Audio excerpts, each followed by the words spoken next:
ভারত নিয়ন্ত্রিত জম্মু কাশ্মীরে বন্দুকধারীর হামলার ঘটনায় দুই দেশের চরম উত্তেজনার মধ্যেই সর্বদলীয় বৈঠকে বসে ভারতের সবগুলো রাজনৈতিক দল। এই ইস্যুতে সরকারের যে কোনো পদক্ষেপে পূর্ণ সমর্থন দেবে কংগ্রেস, এমন মন্তব্য করেন বিরোধী দলীয় নেতা রাহুল গান্ধী। সেই সঙ্গে এ হামলার তীব্র নিন্দা জানান তিনি। শুক্রবার জম্মু ও কাশ্মীরের শ্রীনগর সফর করার কথা এ নেতার। বৃহস্পতিবার রাজধানী দিল্লিতে বৈঠকে যোগ দেন স্বরাষ্ট্রমন্ত্রী অমিত শাহ, প্রতিরক্ষা মন্ত্রী রাজনাথ সিং, কেন্দ্রীয় মন্ত্রী ও বিজেপির ন্যাশনাল প্রেসিডেন্ট জেপি নাড্ডা, কেন্দ্রীয় মন্ত্রী কিরেন রিজিজু, পররাষ্ট্রমন্ত্রী এস জয়শঙ্কর, কংগ্রেসের প্রেসিডেন্ট মাল্লিকার্জুন খার্গে সহ অন্যান্য সংসদীয় নেতারা। তবে সূত্রের বরাত দিয়ে এনডিটিভি জানায়, সামরিক অভিযান বিষয়ে এদিন কোনো আলোচনা হয়নি।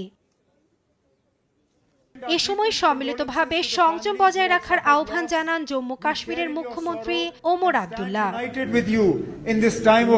আমরা সমাজের সকল অংশ, বিভিন্ন সম্প্রদায়ের নেতা, ধর্মীয় প্রতিষ্ঠান, যুবক দল, নাগরিক সমাজ ও মিডিয়াকে যে কোনো উস্কানি প্রতিরোধ করে শান্তি বজায় রাখার আহ্বান জানাচ্ছি।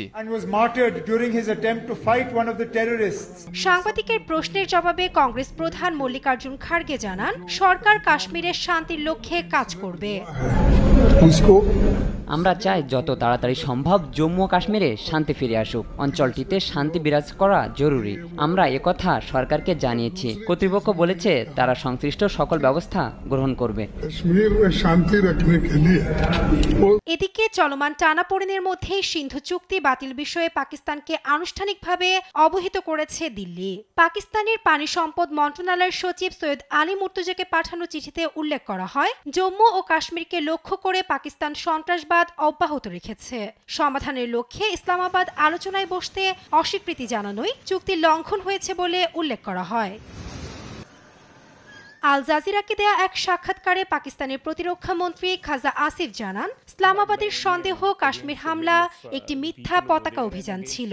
এদিকে সিন্ধু নদীর পানি সরানোর যে কোনো ভারতীয় প্রচেষ্টা যুদ্ধের পদক্ষেপ হিসেবে বিবেচিত হবে বলে মন্তব্য পাকিস্তানি কর্মকর্তাদের।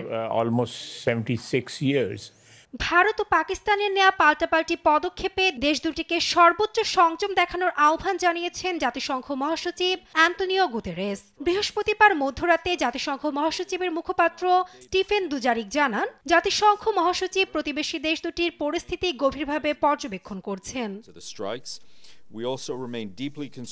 নাসরিন আক্তার, নিউজ ডেস্ক, দেশ টিভি।